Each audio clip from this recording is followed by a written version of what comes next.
friends. Thanks for joining us on another episode of Pharmacy Benefit Facts in Under 15 Minutes. Today's topic, how PBMs make money. Now, I was warned by one of our guest speakers that with more than 50 ways for PBMs to generate revenue, this could take more than 15 minutes. Fortunately, this guest also says he is known to the Midwest as the fast talker from Philly. This gentleman is Hugh Gallagher, the Vice President of Leaf Health, a pharmacy benefits consultant and trusted partner of ours. Also joining us today is one of my most favorite wing women here at TrueScripts, Ms. Lisa Gish. Lisa serves as our Director of Product and Market Strategy, but I like to refer to her as our Swiss Army knife. Between these two today, there's going to be a whole lot of brain power radiating through your speakers. Not necessarily from me, but definitely from these two. Hugh and Lisa, thanks so much for joining me. We've only got 15 minutes, so let's dive into how PBMs make money. All right, y'all, true or false? Every dollar that PBMs make is put into the system by the client or member. True. True. So with that being true, how on God's green earth could anyone with even the slightest understanding of economics look at a PBM with a $0 or very low admin fee and think, sweet, a vendor with services free of charge? Sounds good to me. Now, y'all don't need to answer that. That's rhetorical. But there is actually kind of an answer to that, and it starts with how the PBM industry even came to be, off the backs of, quite frankly, a banking model. One of the prominent identifiers for PBMs in the marketplace when it comes to processing claims or paying claims is the BIN number. And for folks that don't understand that, the BIN number stands for Banking Identification Number. So, when you think about then the culmination of the pharmacy benefit management industry, going back to the creation of formularies and pharmacy networks, it was built off the backs of a banking sort of concept or mindset on a transaction basis. And quite frankly, that's what's wrong with healthcare today, is the majority of claims or the majority of interfaces with the healthcare system overall, medical, pharmacy, no matter where the claims being processed or touching the system, is a transaction, and it's all built on a fee-for-service model. So when you think about that in nature, or sort of in economics, and how the country is built, we are ultimately, not focused on the right areas in healthcare, right? We're focused on the dollars and cents in the transaction. We're not focused on the patient. So, when you think about where we need to go or where we are today versus some of the more, innovative or disruptive models in the marketplace, there's absolutely a need to have a conversation around how PBMs make money, right? And shine a light on the good, the bad, the ugly, so to speak. Absolutely. And I'm glad you provided that a little bit of backstory there. I think it'll help the audience kind of understand and grasp where we're starting from here. And now historically, PBMs have been infamous for generating revenue through hidden revenue streams like rebate retention, spread pricing, and clawbacks. I think while these practices certainly remain in existence today, the industry has seen a shift over the years, likely because those practices came under such scrutiny. And now, rather than those three being some of the top offenders, we oftentimes see the lion's share of hidden revenue generators categorized as, quote, other. Other can mean a whole lot of different things. So what I would really like is for you, Hugh, to fill the audience in on what you've seen in the marketplace as some of those top drivers of hidden revenue streams for PBMs. And then Lisa, I would love if you could complement each of those that Hugh describes with what TrueScripts is doing to ensure that our clients are not subjected to those manipulative cost-driving practices. Sure. And I think it's important to start with the idea that, the ideal PBM model quite frankly, can take multiple forms. I think it all boils down though to is, can you track these things back in an auditable way that you can tick and tie the fees, and there's a full disclosure or commitment to some type of fiduciary, status relationship.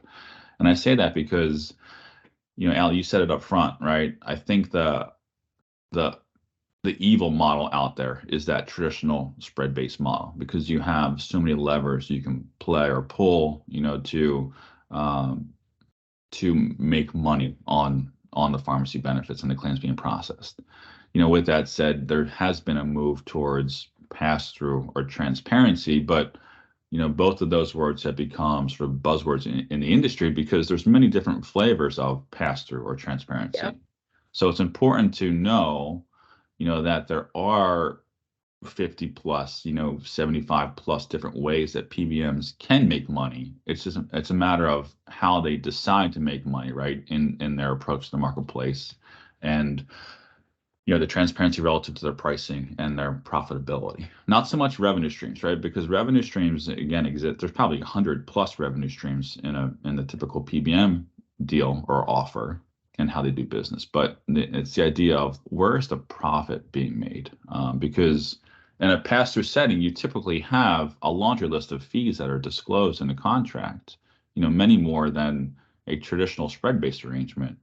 But the reality of those fees being disclosed is, understanding that this is a fee to, keep the lights on, or, to put the medication or the pills in a bottle and staple the bag and, buy the bag to put the drug into. So, there's fees there that are appropriate to be disclosed.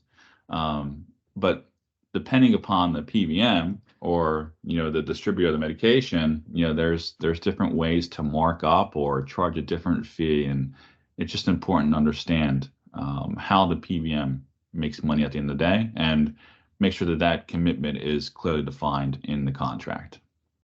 For sure. Lisa, I would, if you could hop in there and, not necessarily just our contract, but PBM contracts in general, what should clients and advisors look for in any given contract to discern what they are being charged for and how much? How can they ensure transparency?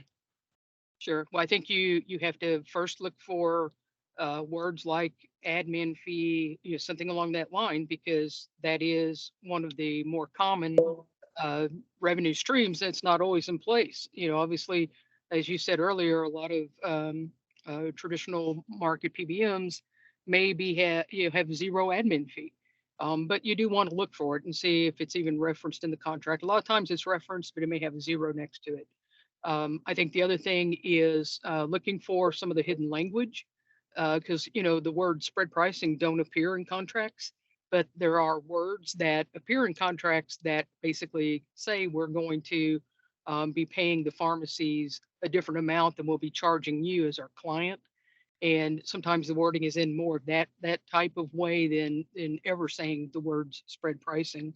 Clawbacks, as you mentioned, they're not ever really referenced, because that doesn't necessarily isn't an issue within the client contract. It has a lot to do with the pharmacy contract. So, there definitely are keywords to kind of look for in the contractual arrangement, but always looking at what in the contract is definitely directed towards what the client will actually be paying, and then some of the hidden words that they'll still be paying, but it's just not as clearly disclosed.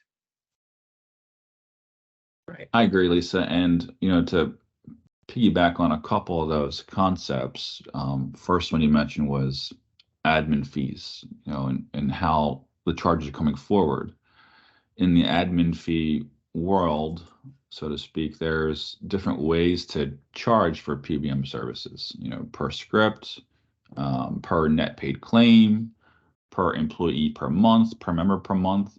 So in that regard too, it's just important to understand how that pass-through or transparent PBM is affording their offer to the marketplace, because there is there are unfortunately games or manipulations that can occur in that regard as well. When you think about the billing of admin fees, unfortunately, there's pesky PBMs out there that charge on a per RX basis, and that includes reversed RXs, believe it or not. So, claims that aren't necessarily even being paid are being counted for in the denominator for billing a client an admin fee. So, going back to my initial point, traditional gets the bad rap, but it's also important to understand you've got to work with the right pass-through or transparent PBM to really get the right deal brought forward. Sounds like there's just a lot of gray area in general, which I think is a clear indication of why plan sponsors should never sign a contract until they know where every dollar they pay is going. And a big part of that is auditability of your PBM. Would either of you mind just kind of saying, letting the audience in on what audibility means to you, what they should look for in that sense?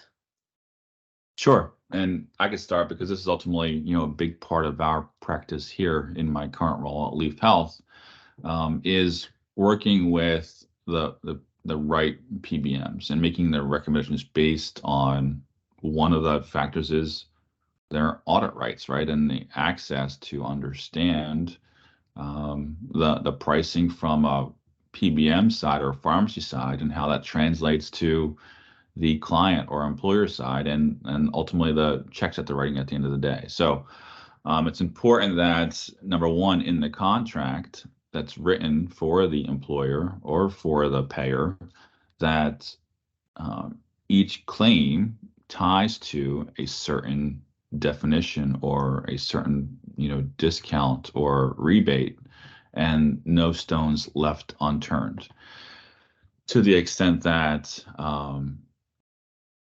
we, Leaf Health, or any consultant or anyone reviewing a pharmacy claims tape and our performance associated with that, can tie claims back to a specific channel, a specific definition, specific guarantee, and help to hold that PBM accountable relative to the pricing or the savings they claim they could bring up front. It's not a silver bullet, so to speak, right? But it helps things from an accountability perspective, right? And sort of that concept of putting your money where your mouth is to ensure that the client is getting a good deal, so to speak.